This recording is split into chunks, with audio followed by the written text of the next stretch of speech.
Students question number 4 हमारे पास है the sum of three consecutive odd integers is 81, find the numbers. इसमें तीन कंसेक्टिव ऑड इंटीजर्स हैं जो कि 81 के इक्वल है। स्टूडेंट्स इंटीजर्स जो होते हैं वो नंबर जो +-1 +-2 3 की फॉर्म में लिखा जाए, ठीक है, इस तरह की फॉर्म्स में होता है। ऑड वो होता है जो 2 की टेबल में डिवाइड ना हो, जैसे 1 हो गया, 3 7, ये सब हमारे पास ऑड नंबर है। तो उसका जो सम है वो हमारे पास कंसेक्टिव मतलब लाइन से, यानी अगर हम लें जैसे 1 3 के बाद 5, इस तरह ये कंसेक्टिव नंबर आ रहे हैं, ठीक है, यानी आगे पीछे नहीं, ऐसा नहीं हो सकता हम 1 लें या 13 लें फिर 17 लें। हमें कंसेक्टिव तीन ऑड इंटीजर लेने होंगे, उसका सम 81 होगा। फाइंड द नंबर्स, हमने नंबर्स फाइंड करना है। तो यहाँ पे हम सपोज करते हैं कि लेट सपोज, यहाँ पर हम सपोजिशन कर लेते हैं, let the one odd integer, एक ऑड इंटीजर जो है वो हमारे पास जो है वो x है, ठीक है। स्टूडेंट्स यहाँ पर अगर हम देखें तो यहाँ पर अगर हम सपोज करें एक हमारे पास तीन कंसेक्टिव ऑड इंटीजर है, एक हम 17 ले लेते हैं, एक हम 19 और एक हम 21 ले लेते हैं, ठीक है, तीन ऑड इंटीजर्स ले लेते हैं। तो स्टूडेंट्स यहाँ पर हमने एक odd integer let suppose x ले लिया। अब x क्या है, ये 17 है। अब हम सेकंड ऑड इंटीजर्स लेते हैं, तो यहाँ पर हम लिख लेते हैं लेट सेकंड ऑड इंटीजर जो है वो हमारे पास क्या है स्टूडेंट्स, x+2। अब हमने 2 यहाँ पर क्यों लिया है, अब स्टूडेंट्स x हमारे पास 17 है, 17 के साथ हम 2 प्लस करेंगे तो क्या आ जाएगा, 19 आ जाएगा, और 19 हमारे पास क्या है, ऑड है। अगर हम 17 के साथ +1 करें तो उससे हमारे पास इवन नंबर आएगा, और हमें यहाँ पे इवन नहीं चाहिए।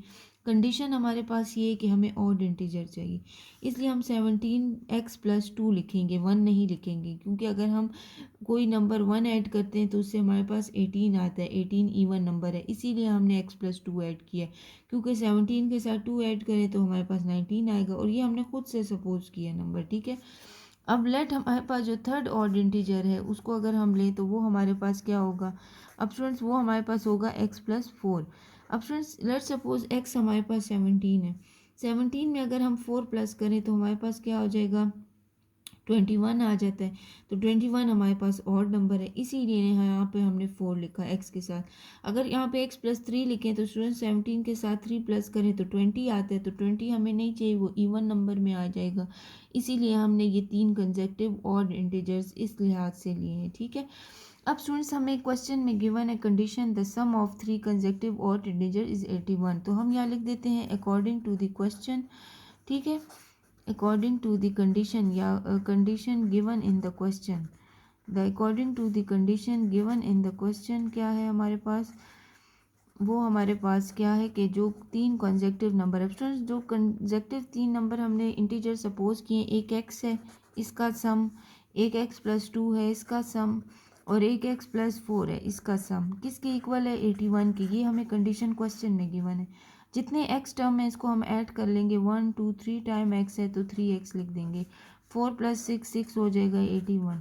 अब स्टूडेंट्स हमें x चाहिए तो 6 यहाँ पर ऐड हो रहा है, तो इसका ऑपोजिट साइन हम बोथ साइड पर लिखेंगे, मतलब हमें +6 -6, ताकि 6 यहाँ से भी कैंसिल हो जाए और यहाँ पर भी हम इसका लिख लें कि, ठीक है, +6 -6 से कैंसिल, तो 3x, 81 में से 6 को अगर हम माइनस कर दें तो स्टूडेंट्स क्या आ जाएगा, 81 - 6 करें तो हमारे पास 75 आ जाता है, ठीक है, ये आ जाएगा, ठीक है। और 75 को अगर हम 3 पे डिवाइड भी कर लें तो हमारे पास 25 आता है, ठीक है।